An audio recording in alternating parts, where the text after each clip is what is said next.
Et vous? Le discours de politique générale de Michel Barnier, faire beaucoup avec peu. Avez-vous été convaincu? Réduction des dépenses pour les impôts, un effort sera demandé aux Français les plus fortunés. Alors je ne sais pas à partir de quand on est fortuné. Voilà une bonne question. À partir de quand on est riche? Géraldine Amand. Quand on gagne 10 000 euros par mois? D'accord. À partir de quand on est riche? Laurent Tessier. Quand on a le salaire de Fabrice Lafitte. Oui. À partir de quand on est riche, Fabrice Lafitte? Quand on a 15 000 euros par mois. 15 000, vous c'est voilà. 15 000, 10 000, 15 000. À partir de quand on est riche, Quand monsieur? on est propriétaire, selon moi.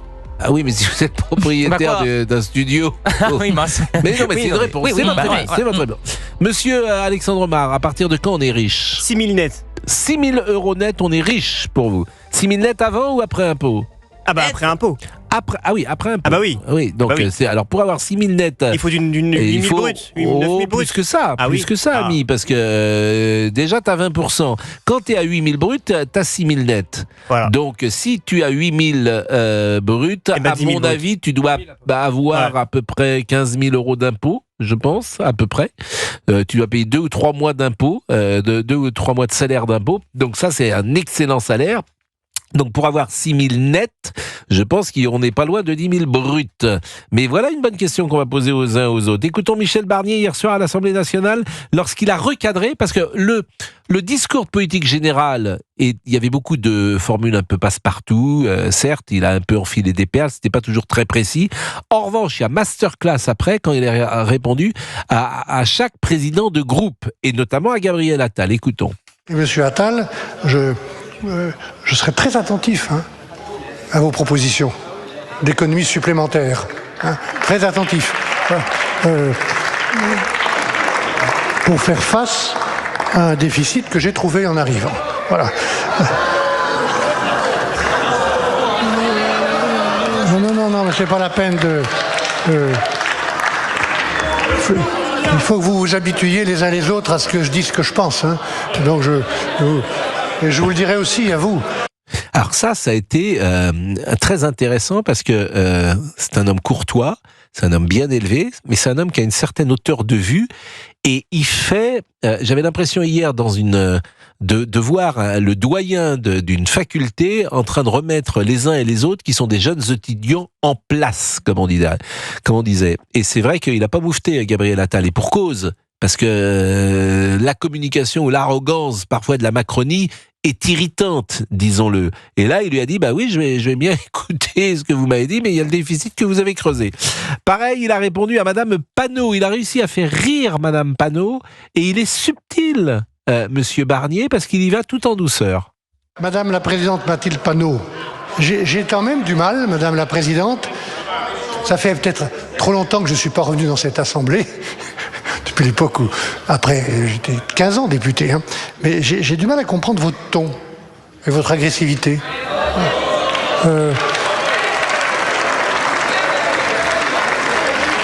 J'ai du mal à... Enfin, j'ai du mal. J'arrive pas à comprendre la manière systématique dont vous attaquez personnellement le chef de l'État. Voilà. Et moi, je vais vous dire une chose, Madame la Présidente.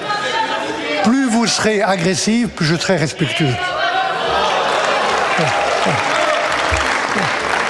Ça, c'est masterclass. C'était le deuxième que je vous proposais. Et puis, troisième intervention, cette fois pour Éric Ciotti, qui a eu, si j'ose dire, son paquet également. Après, vous avez passé un certain temps à raconter des choses qui ne sont pas vraies sur la formation de mon équipe gouvernementale. Et moi, je vais vous dire, Monsieur Ciotti, je vous connais bien depuis longtemps. J'ai pas envie de faire des polémiques avec vous. Et puis, j'ai pas le temps. Voilà. Bon, c'est vrai que c'est un style un peu différent, mais c'est toujours pareil. Comme il a 73 ans, qu'il connaît tout ce monde politique depuis longtemps, il a une forme de légitimité à pouvoir dire ça. Et derrière quelque chose de courtois, d'assez lisse, comme ça, il y a quelqu'un qui dit les choses avec beaucoup de sincérité et d'authenticité.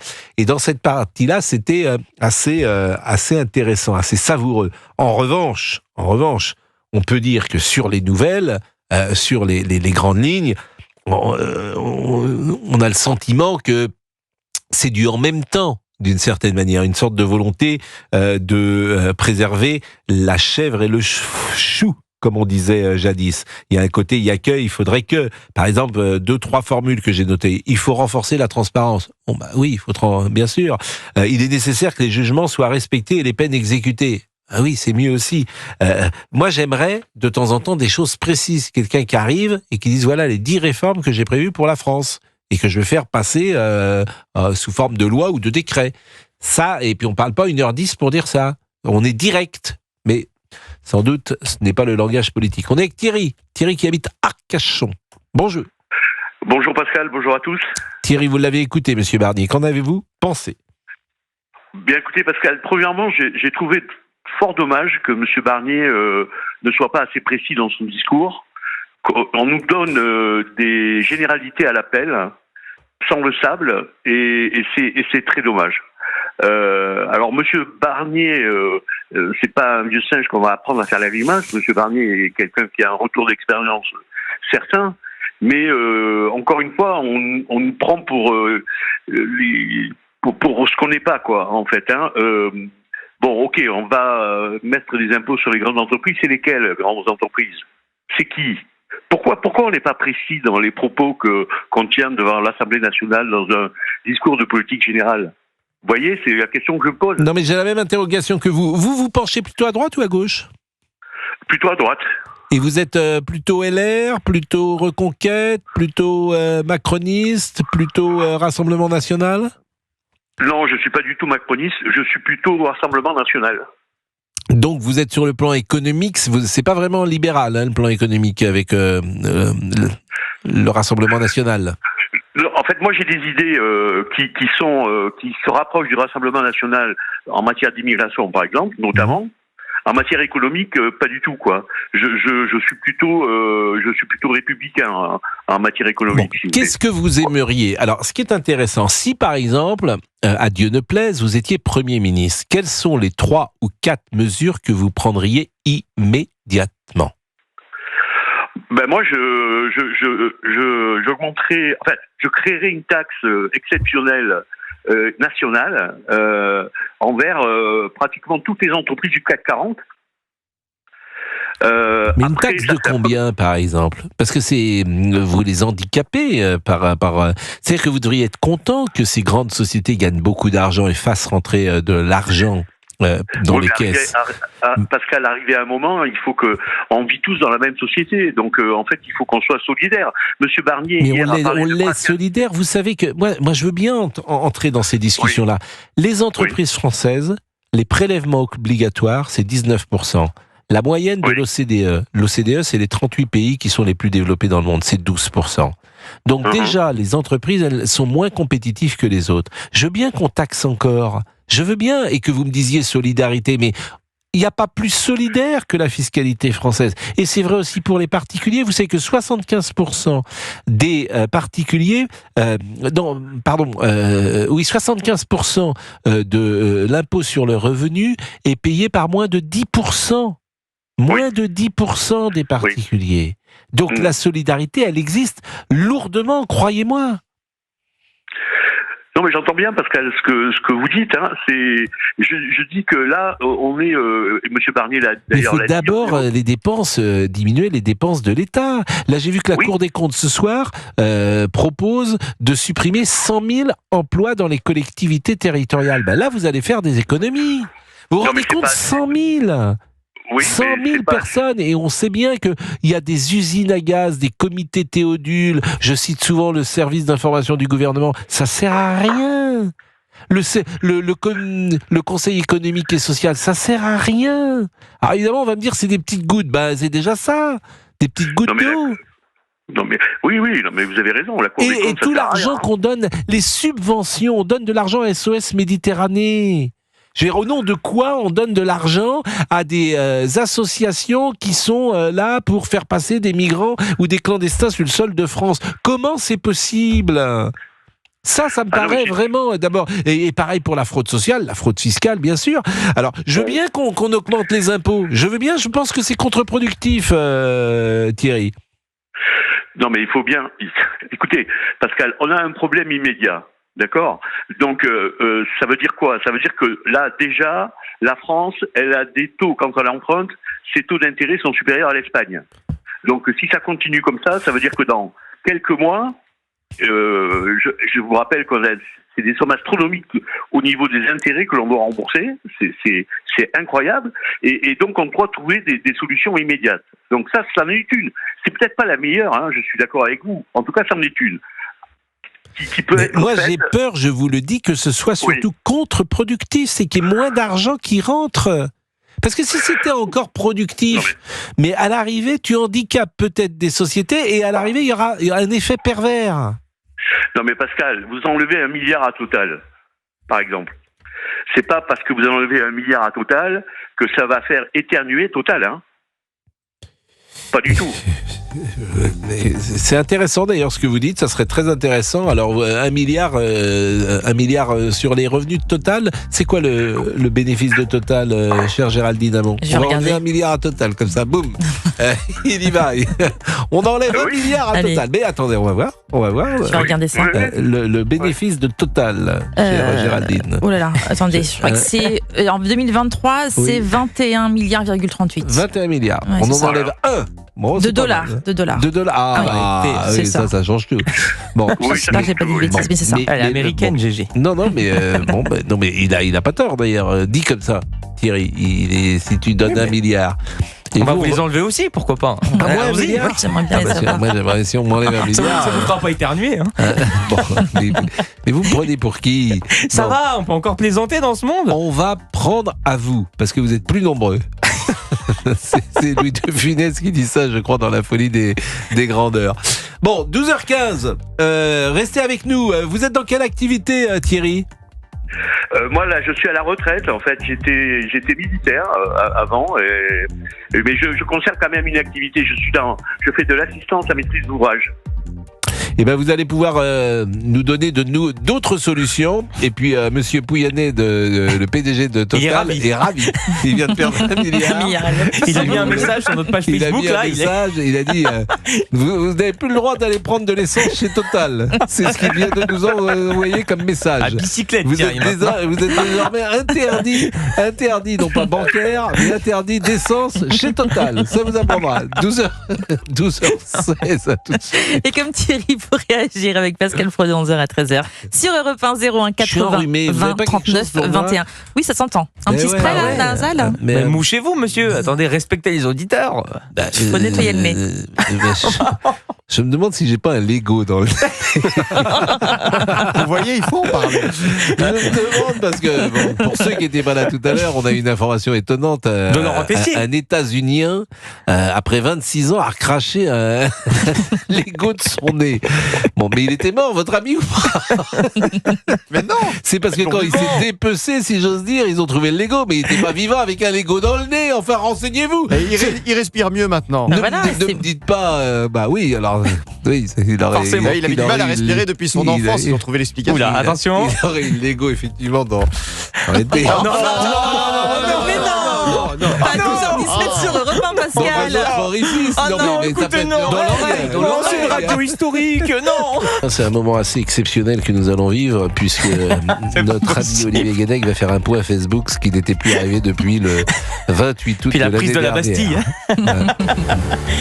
Oui, allez, c'est parti. Moi, j'aurais plutôt besoin de la prise de la pastille, parce que j'ai le nez un peu enrhumé. Si vous aviez un petit cachou, un petit cachet. Avec grand plaisir, oui. Alexandre Omar va vous rétablir. Bon, allez, on est avec... Alors, attendez, oui, parce que là, je me suis un petit peu perdu. C'est parti. Ah oui, je me suis complètement perdu dans mes messages, vous voyez. Pour une fois que je vois... Ah oui, c'est bon. Vous n'avez plus l'habitude. Allez, premier message, on est avec Rollman. Sans être fan de notre Premier ministre, je trouve qu'il est très plaisant d'entendre un savoir-être politique, une certaine prestance, un certain vocabulaire. On a également Axel, il est excellent, sa façon de tous les recadrer. Il me rappelle l'époque où l'hémicycle était respecté. Et on finit avec... Christine, pour ma part, j'ai adoré, j'apprécie de plus en plus ce monsieur Barnier. Non, mais c'est vrai qu'il fait preuve d'autorité. Il y a des bons commentaires, enfin positifs du moins. Bon, nous étions donc avec Thierry, qui est militaire, aujourd'hui en retraite, et qui propose donc de taxer les grandes entreprises. Total, 1 milliard, disiez-vous. Est-ce que vous avez une autre idée ?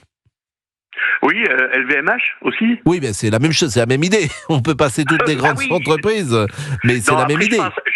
Après, je pense, Pascal, que effectivement, la piste d'économie, c'est l'écrémage des collectivités locales, parce que la Cour des comptes, elle nous dit 100 000 personnes, mais en fait, on est loin du compte. Hein. Moi, je regarde fonctionner les collectivités locales et je m'aperçois en réalité que franchement, il y a des gens qui ne font rien, quoi. Qui ont des postes avec des bureaux vides devant eux. Hein. Il y a surtout un surplus administratif. C'est-à-dire que je cite toujours le même exemple. Le premier employeur de la région parisienne, c'est la PHP, c'est-à-dire c'est l'hôpital public. Vous avez 40% d'administratifs. Et vous avez, en Allemagne, je crois qu'il y a 30% d'administratifs à peu près. Vous avez 10 points de plus d'administratifs dans tous les hôpitaux français. C'est quand même un mal français, l'administratif. Vous avez 40% des gens qui ne voient jamais un malade à l'hôpital. Je veux des gens qui voient des malades, je veux pas des gens qui soient dans des bureaux, enfin. Non, mais vous avez complètement raison. Hein, mais malheureusement, c'est ce qu'a dit d'ailleurs Monsieur Barnier hier. Hein, il a dit faut aller au scalpel avec tout ce qui est administratif dans l'administration, parce qu'on s'en sort plus, quoi. Vous êtes retraité, par exemple, si on amputait votre retraite de quelques deniers, par exemple, on dirait, allez, un coup de rabot de 10% pendant 3 ans. Comment vous prendriez ça ? Mal au départ, ça c'est clair, parce que vous savez, à mesure où on touche vos deniers, c'est jamais très facile de se dire ok, on partage, on est solidaire et on le fait. Mais après, bon, s'il faut le faire pour la France, je le ferai, quoi. Ça, c'est l'ancien militaire qui parle, forcément, parce que vous avez donné votre vie à la France via son armée française, donc c'est aussi un état d'esprit peut-être que tout le monde n'a pas. Je vous remercie beaucoup, Thierry. Quel temps il fait à Arcachon aujourd'hui ? Mitigé, un peu gris et un peu de ciel bleu, mais il fait beau toujours à Arcachon, hein, quand même. Hein. C'est merveilleux, Arcachon. Vous êtes d'Arcachon ou vous êtes venu en retraite à Arcachon ? Non, je ne suis pas d'Arcachon. En fait, je suis à côté de Bordeaux à l'origine, et après j'ai voyagé partout dans le monde pendant toute ma vie, et puis je suis revenu à Arcachon maintenant, quoi. Enfin, aux Abattis plus exactement. Écoutez, j'imagine que c'est un des bons moments que vous vivez en retraite aujourd'hui sur cette côte basque, en tout cas le début de la côte basque, oui. Côte d'Atlantique encore, et merci d'être intervenu sur l'antenne de Europe 1 à 12h25. On est avec Christophe également, bonjour, qui habite Perpignan. Oui, bonjour Christophe, Pascal. Vous avez écouté Monsieur Barnier, qu'en avez-vous pensé ? Bonjour. Alors j'ai pensé qu'il avait été excellent, et je voulais vous dire, habitant Perpignan, vous avez à peine chanté tout à l'heure, il a commencé à pleuvoir ici, donc merci les Pyrénées-Orientales. Mais pourquoi vous êtes désagréable avec moi ? Pourquoi vous êtes désagréable avec moi, Christophe ? Ça, c'est pas gentil. Parce que je vous adore depuis toujours. Vous savez, je suis l'Autrichien qui est venu en France. Ah, sa mémère. Ah, Christophe. L'Autrichien. Vous vous souvenez ? Mais vous aviez quitté la France, c'est ça ? J'avais quitté la France à cause de Macron et je suis revenu depuis qu'il n'est plus tout à fait président. Ah oui, ça vous arrangez avec la vérité. La vérité vous arrangez, il est complètement président. Mais je me souviens, on s'était eu, vous habitiez Vienne. Alors attendez, un bus qui passe, parce que maintenant je suis chauffeur de bus depuis peu de temps. On va partir en retard. Ah ouais, parce que là vous êtes... Non mais attendez, là faisons attention. Vous êtes en train de conduire un bus. Non, je suis à l'arrêt. Et mes charmants élèves qui se tiennent mieux que LFI à l'Assemblée nationale, oui, parce qu'ils m'ont fait penser à des élèves écervelés, insupportables. Moi qui étais un prof et directeur d'école, j'ai trouvé leur comportement minable. Minable. Mais pourquoi vous êtes chauffeur de bus aujourd'hui ? Pourquoi vous êtes chauffeur de bus aujourd'hui à Perpignan alors que vous étiez à Vienne en Autriche et que vous étiez directeur d'école il y a 2 ans ? C'est parce que maintenant je suis à la retraite, mon pauvre Pascal, et j'ai 65 ans et je m'ennuie à mourir. Donc je préfère continuer à travailler. J'adore conduire les bus maintenant. Ah génial. Ça c'est sympa. Et alors, mais c'est le bus de la ville de Perpignan ou c'est des bus privés ? C'est un bus Keolis qui emmène les collégiens ou lycéens à leur domicile. Là, je vais passer de Saint-Estève dans la banlieue jusqu'à Bachas, un joli petit village des Pyrénées-Orientales, avec 60 collégiens qui se tiennent mieux que les insupportables. J'ai bien compris. Mais vous aviez le permis bus ou vous l'avez passé à l'occasion ? j'ai passé le permis bus. Et puis maintenant, je me régale à conduire sur les routes de campagne avec des adolescents. Et vous aimez bien conduire des bus? J'adore ça. Mais c'est sympa. À défaut d'être pilote de ligne, je suis devenu chauffeur de bus. Mais non, donc vous avez la retraite de directeur d'école? Oui. Qu'est-ce que vous faisiez en Autriche? Mais en Autriche, figurez-vous, quand on s'est appelé, je conduisais aussi des bus. Ah oui, bon. Et là vous conduisez des bus à Perpignan. Mais voilà. Vous parliez allemand? Vous parliez allemand? Et avant, j'étais directeur à l'étranger, aux États-Unis, au Canada, aux Pays-Bas, en Suisse, en Allemagne. Vous êtes polyglotte. Oui, et je sais que vous parlez parfaitement allemand. La dernière fois que je vous ai entendu, je me suis dit, mais on ne reconnaît même pas son accent. Wenn ich ein kleines Kind lerne ich Deutsch, aber vergiss ich alles. Mais il a 3 phrases. C'est votre leçon de 4e ou quoi? On le connaît. Est-ce que je peux vous reprendre 2 secondes? Oui. Quand on dit j'ai appris l'allemand, c'est ich hab Deutsch gelernt. Ich hab Deutsch gelernt. Bien sûr, ich hab gelernt. Ja. Der Standleut in Gott in der Österreich-Preis und der und drin den Menschen Reichtum her. Oh là là, il y a du boulot. Hein. Moi, Christian, enfin, quelqu'un qui vous démasque après tant d'années. On n'était pas. Bon, restez. Non, on a un invité. On a un invité, Pascal. Alors, c'est terminé. Et il faut dire au revoir à Christophe. Bon, merci Christophe, mais ça serait sympa que vous nous appeliez régulièrement. Et là, j'entends les enfants qui montent dans le bus. Moi, j'ai des souvenirs de monter dans le bus. Vous devez les entendre, c'est pas mieux que les filles. Est-ce qu'ils peuvent dire tous Europe 1? Dites-leur dire. Est-ce que vous pouvez dire on aime Europe 1? On aime Europe 1, oui. Si vous voulez, ça c'est LFI à l'Assemblée nationale. Non mais est-ce que vous pouvez dire à tous ces enfants on aime Europe 1? Il faut qu'ils crient. Qu'ils crient. Je vais leur dire. Les enfants, on est en direct à la radio. Est-ce que vous pouvez dire à mon signal on aime Europe 1? 1, 2, 3. Voilà. Bravo les enfants. Formidable, ça va faire plaisir à Monsieur Liberty. Hop, ça c'est dans la promo. Ah oui. Bon là, je suis obligé, malheureusement Pascal, j'aurais aimé passer la journée entière avec vous, mais il faut que je ramène ces charmants bambins. Écoutez, bien sûr, ça c'est formidable d'être avec des jeunes comme ça. Hier, j'ai trouvé le discours du Premier ministre excellent. J'ai trouvé que Attal a été contaminé par le président devenu suffisant et insuffisant et insupportable, parce qu'au lieu de critiquer, il ferait bien de se dire que si la France est dans cet état-là, c'est de sa faute et de tous ses prédécesseurs, donc ils la mettent en veilleuse, et il ferait bien... Merci Christophe, on est en retard. On est en retard et vous allez l'être aussi avec les enfants. 12h30, à bientôt et on va chanter Queen.